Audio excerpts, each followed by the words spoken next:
Amerikan.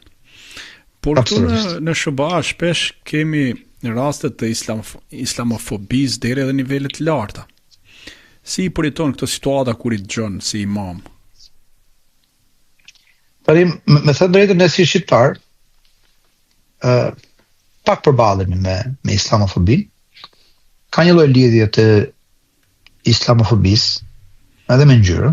Unë kam punuar edhe në burg një vit e gjysmë, ka qenë pak para dhe gjatë Covidit, edhe e kam parë vetë se si islamofobia ndryshon ndaj një muslimani të bardhë, edhe ndaj një muslimani me ngjyrë apo me një prejardhje nga vende të caktuara, sidomos lindjes mesme.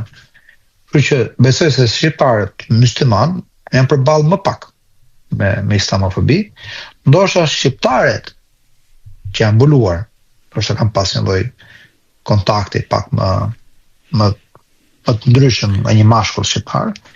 Vendi ku jeton ka shumë rëndësi, pra në vendin ku ne jemi.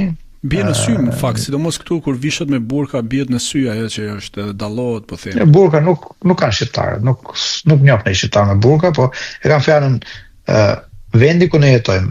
Niveli i arsimit është shumë i lartë, pra New York, New Jersey, Massachusetts, pra gjithë Pennsylvania, gjithë ky pelg, njerëzit janë më të arsimuar, janë më mendihapur, diversiteti është shumë i madh, edhe këtu niveli i islamofobisë është relativisht shumë më i ulët se sa një vend tjetër ku mungon diversiteti.